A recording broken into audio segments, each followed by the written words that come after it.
Batch content day. This is video 3.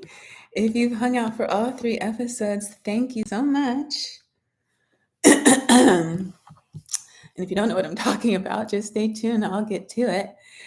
If you're a nurse practitioner feeling burnt out, overwhelmed, and wondering how you'll ever start or grow a business when you're already exhausted, you hear us talk about how much work it takes, how little sleep we're getting. Look, this episode's for you. Today, we're walking through a real life case study with a friend of mine, Toni, who's exactly where many of us have been, drained from wherever we are, unsure about our next step, and ready for a change. And this episode is inspired by her. We want to thank her for her email and her kind words, for being willing to be so transparent. Like I said, my platform started off me sharing my journey, but it turned into me answering your questions, supporting you, solving your pain problems, and this become the foundation for my business.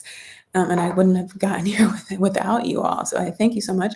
And especially when I hear from students and people really young and budding in their career, even some of those of you who are older, just how transparent you've been. It just had made this way bigger than me, more than about money.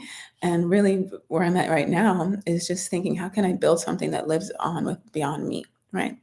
Where I'm just the builder, but all of us come together to make it actually something worthwhile, a community that pours into us, not only clinically, but as a person. I talk to you about that all the time. We all go to nursing school and we learn about patient-centered care, but I promote provider-centered practice, and I'm here creating a community to support you as the person, so you can show up and take care of your patients, you can show up and take care of your team, continue to build your business, start or grow your family, have healthy relationships, enjoy the life that you work so hard for. If you're new here, welcome. I'm Dr. Kimberly Madison. I'm the founder of Mahogany Dermatology Nursing Education and Research, where we're committed to increasing access to dermatology education with specific emphasis on skin of color, business acumen, and digital fluency. Why? Because these are the things that we need in our practice and in our business, and they don't exist to the extent that we need them to. That's the only little corner of the world that we're trying to make a difference in. And as I do this, you identify areas that we can't meet, right? Because all of us can't do everything, but everyone can do something. And we're doing our little something. We want to partner with those of you who are doing your little something, and together we'll have a big something. Hi, Mother. Thank you for joining us. This is episode 3, well, recording number 3. I've recorded 3 videos so far, and this is the last one. And all 3 of them are on aesthetics. This is the beginning of our new playlist, aesthetics for NPs and entrepreneurs. So you can definitely go check that out. We're going to get into our topic. This would be the first case study on this channel, but I have started them on the Mel Initiative podcast. At the time that you're watching this in real time, and also on the upload, they haven't begun. They haven't rolled out on the podcast, but all the latest interviews that I've been doing have all been case studies, and I think it's going to bring a nice, engaging component to the show, but also remind us about health literacy, and that we're talking to our clients and our patients, because it's a health literacy podcast. And sometimes when I watch it back, I've realized that, I got caught up talking to my colleague and forgot that, we're here to talk to the public and to use language that everyone understands. So we'll do that today. So we always start with our quality check. So I see my microphone's working, and I guess my mom's here. So you can see me and hear me, right? But usually I still check, because, that's what we do, right? We double check, triple check everything. Double check, double check. Double check, double check. Okay. So we'll do our scripture, then we'll do our prayer, then we'll get into our topic, because I'm ready to eat. God blesses those who patiently endure testing and temptation. Afterward, they will receive the crown of life that God has promised to those who love him. That comes from James chapter 1, verse 12. And then we have our prayer. Maybe I'll remember to give you an update on my health and wellness at the end of the episode. Father God, here I am, coming before you with both humility and confidence. You know the hopes and dreams I have for the future. You know the problems I am currently facing and the struggles I've already overcome. You are with me, and you are for me. Please align my will with yours as I bring my request to you today. In Jesus' name, amen. So you can't stay if you're not going to talk. How's that? Okay, so like I said, Toni sent me in her in her story. And so today we're going to address Toni, but also cover some things that I hope you'll find benefit in. Why burnout is a signal, not a stopping point. How to create business models that fit your life, simple, scalable income ideas for nurse practitioners, and setting boundaries and building your support system, and how joining like-minded community can change your life. If you watch these videos, you're going to hear a reoccurring theme, right? A reoccurring theme. And maybe by the time you hear it for the 50th time, it'll make sense and you'll take action. Well, hopefully, I don't want you to wait till 50 times to take action. But when we look back, we know that sometimes that's actually exactly what it takes. So keep showing up here every Sunday at 12:15 a.m. Central when I release a new video on this channel. New articles on the Ohio Dermatology blog every Monday.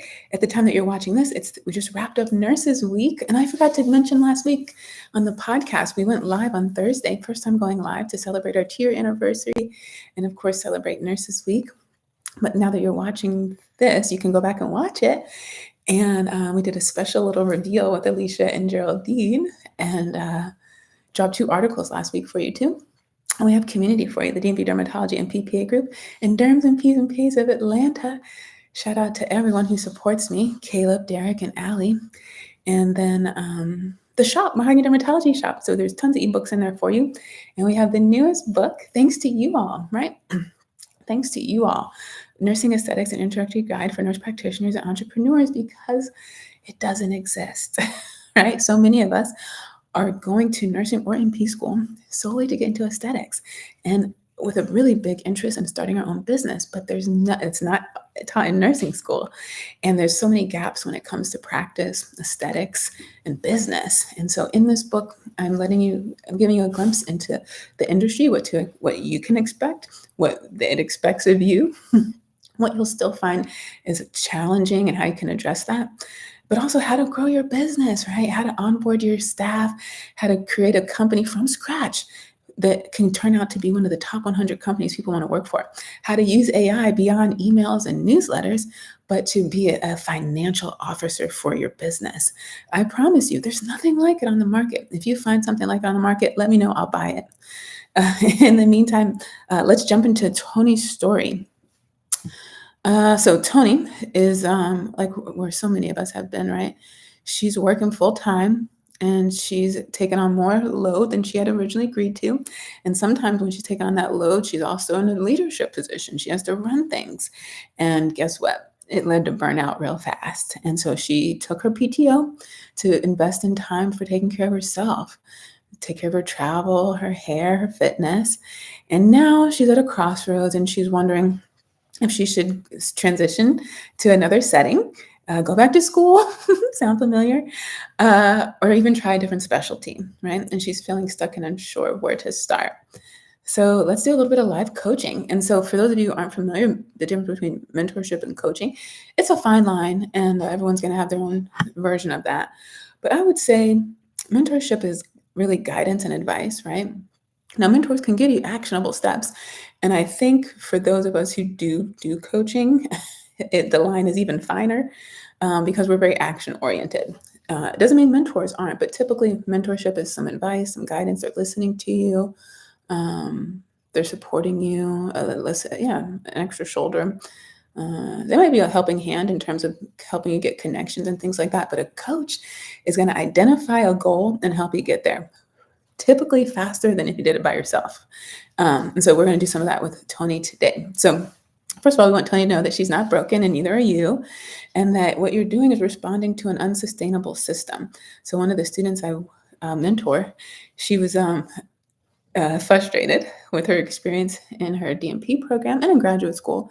And I think there's a misconception that because you see people doing something, going to graduate school, becoming NPs, starting businesses, that means there's no problems there. But let me tell you, friends, there are problems everywhere. Everyone has problems. They have different problems. They have bigger problems, more expensive problems, more people talking to them about those problems, more people invested in you solving those problems. But the problems are everywhere. What the question should be is, how do you survive? How do you how do you sustain yourself despite these problems, right? Those are where the real questions are. So what you're responding to, what you're feeling, is our medical system, right? We have problems in our medical system. That's why I talk to you all the time. If you're an entrepreneur, look outside of what you do because the answers aren't here. It's clear we're spending a lot of money and we don't have the outcomes to show for it. So when you go put yourself in other rooms, at other tables, in other industries, other specialties, you're going to get some things that we could use, and we need that. And so our system right now is broken. Even if you start your own business, even if you move into aesthetics, even if you move from primary care, urgent care, bedside care, you will still be in the system, right? And so, and even in aesthetics, they have their own challenges with social media and people having their own opinions and not being satisfied with the care that you provide. Because it's an art, and art is in the beauty is in the eye of the beholder. The person who you're caring for and you, that doesn't always agree. And for some people, it really puts a sour taste in their mouth when it comes to aesthetics. And so some people have left for that reason, right? They didn't find that it was as enjoyable. Be surprised where they went after that. And so ask yourself, now that you've redefined success, we want to redefine success, which we talked about, I think last week. What is it? So let's talk about redefining success. Because we spend so much time getting into nursing school, we spend a lot of time surviving and graduating, boards, license, certification, interviews, onboarding. We haven't stopped a lot to really ask ourselves, what does a joyful day look like? And if you were in school as long as I was in school, which is a couple decades, you might not know. You might not know ever, because maybe the last time it was dictated to you, especially if you lived at home, and your life is really a reflection of the home that you grow up in. So maybe you've never seen it, or maybe now that you're older, now that you're married, now that you're a parent, now that you're a provider, now that you're a figure in your community, it might look different, right? And because you've put so much time into having a full-time life, a full-time job, and building your business on the side, you don't know what that looks like, right? And so you're struggling with that. So this is an opportunity while you're at the fork in the road to decide, what does that look like? And maybe you'll have to get out there and just try a few different things.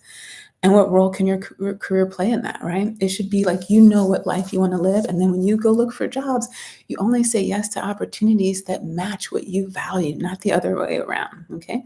If you need to go to church every Sunday, don't sign up for a job that requires Sunday shifts. It's really that simple, because there are jobs that don't require Sunday shifts, and maybe you can negotiate. Maybe you don't want to work on Sunday. Maybe someone else wants off on Tuesday. Just speak up. Don't make decisions out of fear. That's a big one. So how do you find your joy? So actually, the advice I'm going to give for this is the advice I'm giving to one of my nurses right now, who just got out of a relationship, is to take herself out on dates. And I've been doing this for a couple decades. My mom used to say that she was raised by my great-grandmother, her grandmother, and she said every woman who works should always be able to afford herself a pair of pantyhose. Now, in her time, that was the case. As we were speaking, my mom told me that's becoming a thing of the past, hard to find pantyhose anymore. And for her, I think it was peanut. I think she used to tell me to get peanut butter or something because I like food, I guess. But for me, I would take myself out to restaurants, and I was working in DC at the time, and I would buy myself a new outfit, which was a dress, and it was like not expensive, and go to it either had to be a new restaurant or the same restaurant but a different item on the menu, and then I would get everything, all the categories: drink, appetizer, entree, and dessert, right? Because when you do that for yourself, the bill is a lot smaller than if you invite someone else. And the life of nurses, we have so much flexibility and free time that my friends all work traditional jobs. So they weren't off when I was off. And if I literally waited to do things for when my friends who were already having children were available, I would not have done anything. And so that's one way you can just find out what joy looks like. Just get out there and create some days for yourself. Explore some things you've never done or things you used to do and want to get back to. Number 3, choose alignment over hustle. More is not more. Sometimes more is less. If you want to transition into outpatient to reduce your stress, then look at the schedule, right? Because even I struggled, right? After working 10 years, 3 days a week to 5 days a week, that's a tough transition, right? I love the daytime. I love being out there with the sun is shining, always being available no matter what. Because even if I worked night shift, but I needed to go somewhere or do something during the day, I always knew I would be available, right? And so that transition has been challenging. To say the least. So really think about what you're agreeing to. And the good thing is, especially as NPs, you actually still have lots of flexibility. Some people still work 12-hour shifts, right? So they're not working 5 days a week either. A lot of people might work 4 days. That's a pretty common one. Of course, if you're a teacher or telehealth, you have to figure out your own balance there. And then a lot of our entrepreneur friends, they might be open 7 days a week. Their business might be open 7 days a week, might even be open 6 days a week. But if you're going to get in business, you're working every day to some degree, to some capacity, right? At least in the beginning. But we'll talk more in the future about how to find that balance, right? And then the fourth thing she can do that you can join with her is set the foundation, especially if you're going back to school. Right? I talked in the last one about what that means to be ready. It doesn't just mean getting accepted and being able to pay tuition. You need to have your whole life in order. And so for this one, going back to school, especially in nursing, I think only in nursing, it could look so different, right? Some people take one class at a time. You can't do that in med school. You might take one class at a time. You might stretch it out, go part-time, go full-time, work while you're still there. When we look at our physician and PA colleagues, I would say 98% of the time they're not working, right? But nurses, 98% of the time we are working. So what does that look like? Where do you want to be? What is your ultimate goal? Is that something that you can obtain in 2 years? Or is it going to take 8 years? Whatever it's going to take, work your way back to figure out what you need to do to get there and what your life needs to look like to get there. A lot of it is going to be writing it out, write the vision down, make it plain, and setting realistic goals, figuring out what you can let go, where you need help, and what needs to continue to be a priority, like actual. So if you're batch contenting with me, then tomorrow on the podcast, we're going to be talking with Dr. DeLeon Addison. She's actually here in Texas with me. She's in Dallas, and she is the founder of Addison Academics. And she's an entrepreneur, right? And she is helping nurses transition into academia. And I forgot why I was going down that road. Something we were talking about. But anyway, that episode comes out tomorrow. But if you're watching this at a later date, then it's already available. The vision board. Set in the foundation. Oh, now I can't remember. After this plays back, maybe I'll go in the comments and say what it is I was going to say. But anyway, write the vision, make it plain, walk it back, find out what you need, what tools you need in support. That's what I'm saying. The things you need to, what things need to continue to be a priority. And then take action, right? And always check back in with yourself to make sure the plans that you have are still attainable and that you're still interested. Not everything is always as it seems once we get in there. And if you've mastered this and you're an entrepreneur, you can create things to help people like Toni, right? Maybe you offer your own burnout recovery framework, right? And put it in a book or a master class or a couple courses and charge for that. Which you could do right now, Toni. And who knows, that might turn into a whole new business that you weren't even thinking about. And if you use some digital tools to help people implement your framework, because she mentioned an interest in informatics, getting away from patient, that was what she said, then hey, you could really step into the world of AI and tech. And now we're really talking a whole different conversation. And then the last thing you can do, it's never really the last thing, right? But we just want to keep it simple. We want to simplify it, is introduce small, scalable achievements, right? And so this could be literally anything. It could be something you can check off every day and say, I did that. So when it comes to goal setting, Warren Buffett says, write down 25 things that are really important to you.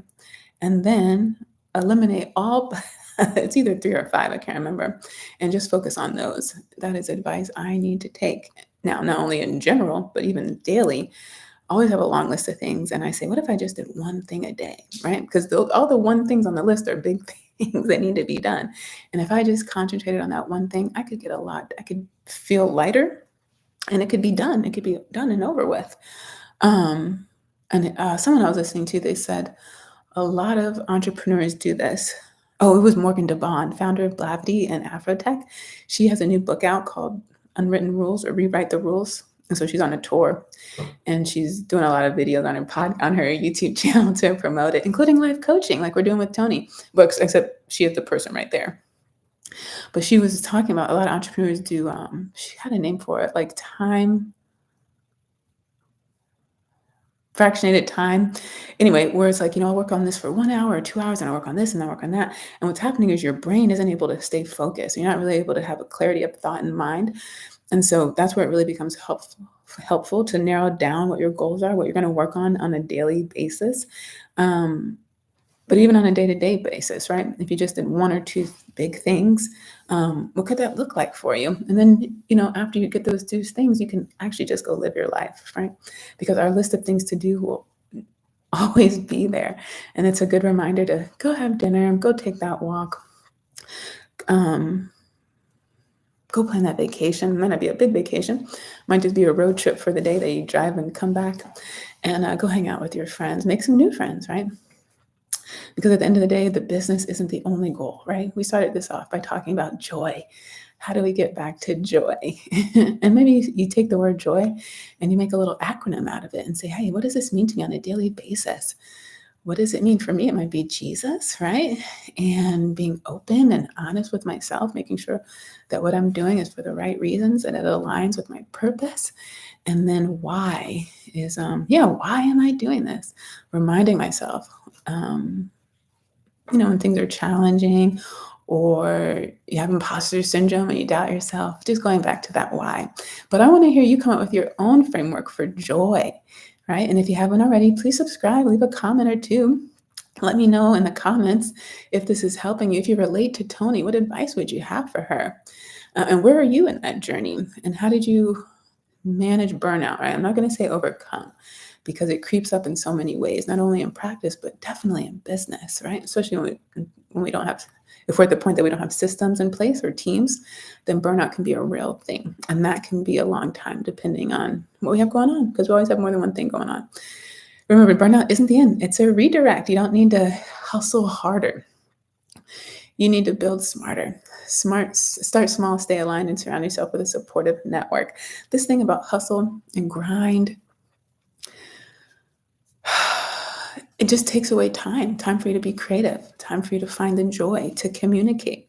And when you're always doing the work and your head's down and you're busy like that, it's hard to be able to do anything else. So hustling is definitely not sustainable. And while we might have to do it for some time, hopefully we don't have to do it forever. And if you write things down and make it plain, you should know where along your journey you'll be able to let go of not only that habit of hustle, but also that mindset, right? And some people see entrepreneurship as a hustle, right? They call it their side hustle. But remember that life and death lies in the power of the tongue. So how you describe it makes a big, big difference, not only in your actions, but how it resonates with your body, right? If you feel like you're always on the grind, always on the go. If this video helped you feel more confident about your path, go ahead and check out our new playlist on aesthetic NPs and entrepreneurs. And if you're brand new, we even have a playlist on how to get your first job in dermatology. And that includes how to make the transition from bedside to dermatology, as well as innovative ways to get into derm and different ways you can specialize in dermatology. That's one of my favorite things to tell you. That's how I stand out in the market, right? Just being myself, being curious. It's come so easy to me. And I just share it with you. And so you can check that out. And if you want to have something in written form, you can go on over to the Mahogany Dermatology blog, where you can learn about nursing aesthetics, an introductory guide for nurse practitioners, entrepreneurs, my newest book. And I have a whole article on there giving you a sneak peek on the inside. By the time that this airs, it might already be available for purchase. But if it's not, you can sign up for the wait list. And in exchange for my gratitude, I will send you my 10 scalable and repeat revenue stream. Every aesthetic and derm piece should know. It's a PDF that you can use right now to leverage your expertise. You don't have to go out there and spend a lot of energy being creative and coming up with stuff and figuring it out. There's so many resources out here for you, like this guide, your community, Chat GPT. Really, there's really so few excuses nowadays, right? And sometimes it's just about learning how to use them and to your benefit. And then you can go over and check out the 2 blogs that dropped last week, which was the 2024 Physician and Advanced Practice Practitioner Incentives, the implications for aesthetic and nurse practitioner entrepreneurs, which is a inside look at the 2024 report on incentives being given to physicians and APPs to recruit them. This is in contrast to what's being done to retain employees, right? So it's a huge takeaway for you as an employee, but also as an employer. What can you do to retain good staff? And in there, we'll talk about those nursing implications, not only for nursing as a whole, especially those of you who are like Toni in primary care, or maybe even mental health, but also in aesthetics specifically. We address those implications and give you detailed ideas for your DNP project, as well as PhD nurse-led research. And just if you didn't know, you can be an NP, you can have your PhD and still see patients. I had a nice conversation with NECA on the Melanin Initiative podcast. So you can about that. She's a student at Hopkins right now in their community program. Last episode we talked about population health, and so they have like a lot of with this program that she's in.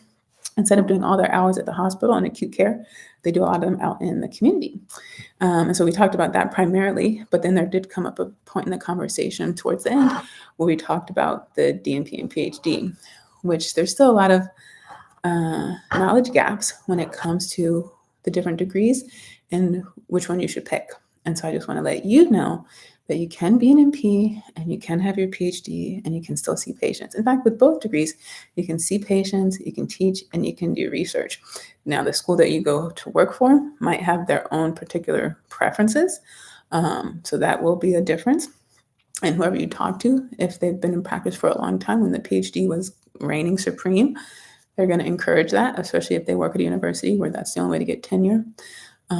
So that's where you'll see the difference in the language and the recommendations. But broadly speaking, you can do all 3. Now, if you are going to do the DNP and you really want to teach, you should take courses. And if you want to teach for academia and also understand the adult learner, then it's advised that you do take some additional courses. Doesn't have to be another degree or certification. So you can learn the pedagogy when it comes to teaching and education specifically, because just because you have a degree, just because you make good grades, doesn't make you necessarily a good professor or a teacher of adult learners. And actually, that's what Dr. Addison does with her business, Addison Academics, is help fill those gaps, not only for those of us who didn't get that training, but also for those making the transition. Well, I thank you all for watching, and I'll see you next time.